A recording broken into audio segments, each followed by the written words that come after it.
Un cordial saludo.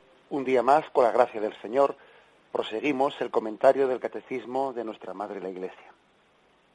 Estamos a partir del punto 1179 y vamos a comenzar a explicar el epígrafe que dice ¿dónde celebrar? Porque os recuerdo que en esta parte introductoria de lo que es la liturgia y de lo que son los sacramentos, pues hay unos prolegómenos en los que antes de entrar a explicar sacramento por sacramento, el catecismo hace una introducción sobre cuál es el misterio de la liturgia, ¿no? El misterio celebrativo de la liturgia. Y lo subdivide en 4 partes: quién celebra, cómo celebrar, cuándo celebrar, y por último lo que hoy comenzamos, dónde celebrar. Leo el punto 1179. El culto en espíritu y en verdad de la nueva alianza no está ligado a un lugar exclusivo. Toda la tierra es santa y ha sido confiada a los hijos de los hombres. Cuando los fieles se reúnen en un mismo lugar, lo fundamental es que ellos son las piedras vivas, reunidas para la edificación de un edificio espiritual. El cuerpo de Cristo resucitado es el templo espiritual de donde brota la fuente de agua viva. Incorporados a Cristo por el Espíritu Santo, somos templo de Dios vivo. Bien, pues un punto que contiene afirmaciones importantísimas que vamos a explicar.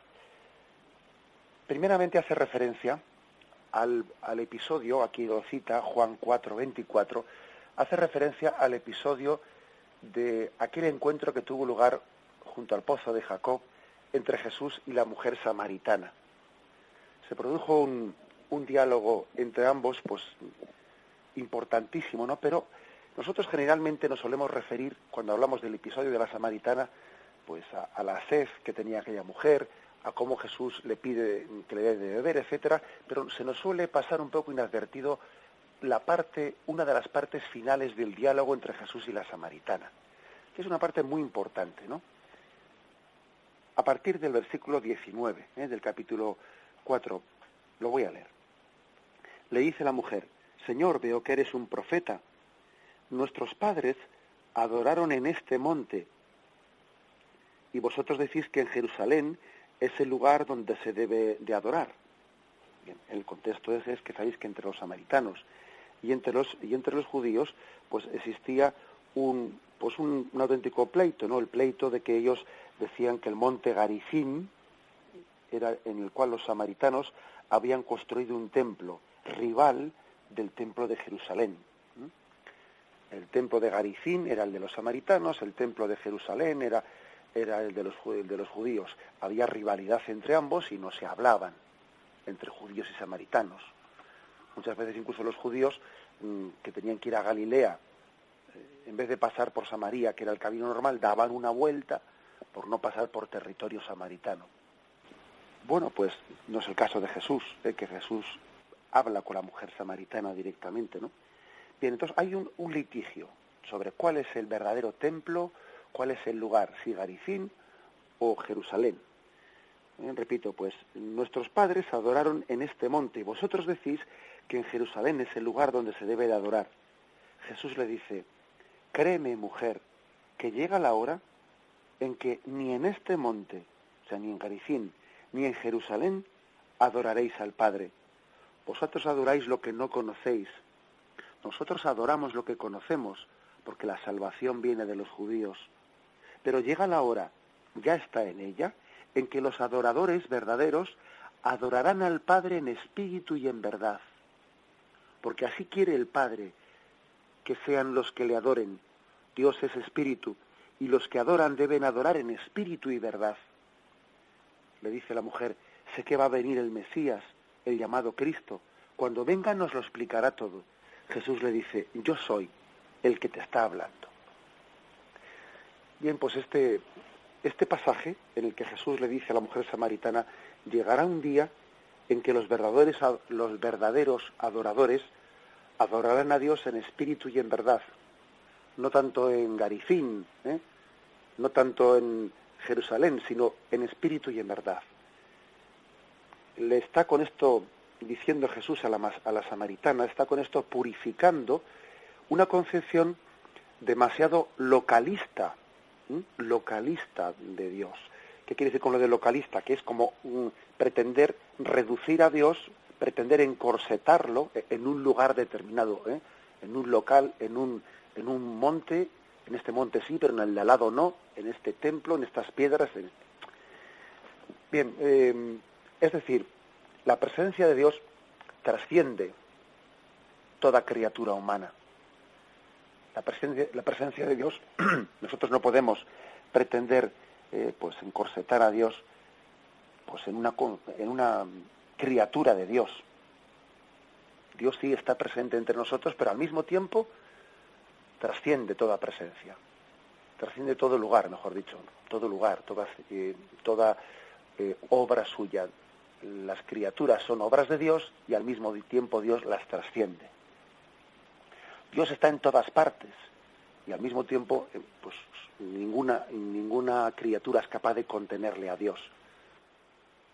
Acordaros de aquel pasaje en el que David, el rey David, con buena intención, le manifiesta al profeta Natán: voy a construir un templo para Yahvé, para que Yahvé habite en él, ¿no? Cuando ya en Jerusalén se establece, cuando David se estableció, cuando ya puso paz en sus fronteras, cuando ya parece que se podía dedicar más a las cosas, ya dejar de guerrear, David le llama al profeta y le dice: voy a construir un templo para Yahvé.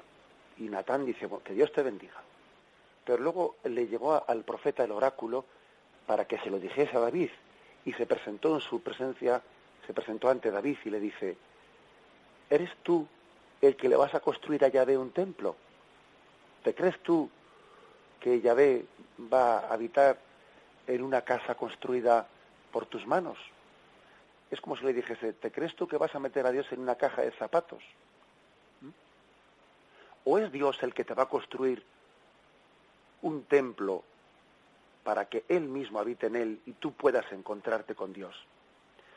Pues esto, así dice Yahvé. Es decir, entonces Natán, el profeta, es el instrumento de Dios para purificarle a David, porque David no es que finalmente no le prohíbe, fijaros, finalmente no le prohibió a David construir el templo de Jerusalén, pero antes de construirlo, antes de empezar a construirlo, quería ponerle estas pegas para purificar su concepción equivocada, ¿no? Esta concepción que a veces nos pensamos pues que Dios va a ser como pues el mago que tenemos guardado en la lamparita mágica. Le tenemos ahí metido y cuando queremos le frotamos para que salga y luego vuelve a meterse ahí dentro y le tenemos guardado, ¿no? No, a Dios no le podemos meter en una caja de zapatos y tenerle ahí guardado, guardado. Es decir, Dios mismo es el que se va a construir un templo, Él a sí mismo, porque Él no habita, como dice ese texto, no, Dios no habita en templos construidos por manos humanas, sino que Yahvé mismo se va a construir un templo para Él habitar en ese templo. En el fondo es una profecía de que el verdadero templo en el que Dios habita es la humanidad de Jesucristo. El cuerpo de Cristo es el verdadero templo de Dios. Y si nosotros llamamos a nuestras iglesias, les llamamos templos de Dios, pues sencillamente es porque en ellas, en la Eucaristía, está presente la plenitud de la divinidad, presente en Jesucristo, en su humanidad. Lo más hermoso del templo no son sus paredes, lo más hermoso del templo pues no son sus naves, no, lo más hermoso del templo es la presencia de Cristo entre nosotros. O sea que aquel pasaje, el pasaje de David, es un pasaje clave porque David, parece que le han echado un jarro de agua fría. Él diría: pues bueno, si yo tenía intención de hacer una cosa buena, que era construirle a Yahvé un templo, pero Yahvé primeramente purifica la mentalidad de David. ¿Te crees tú que yo voy a habitar en un templo hecho de manos humanas? ¿Te crees tú que tú puedes controlar a Yahvé y tenerle ahí atado y... No, yo mismo me construiré un templo, y ese templo es Jesucristo, aquel que dijo: destruid este templo en 3 días, destruid ese templo y en 3 días yo lo reedificaré. Y él se refería al templo de su cuerpo en el que habitaba la plenitud del Espíritu Santo, la plenitud de Dios, Dios hecho hombre en Jesucristo. Bueno, pues este es un poco el punto de partida. A eso se refiere Jesús cuando dice que llegará un momento en el que ni en este monte, ni en Garizim, ni en Jerusalén se dará culto, sino que los verdaderos adoradores adorarán a Dios en espíritu y en verdad. Es decir, le adorarán en Jesucristo, y no en unas piedras, sino en Jesucristo. Bien, me despido con la bendición de Dios Todopoderoso. Padre, Hijo y Espíritu Santo, descienda sobre vosotros. Alabado sea Jesucristo.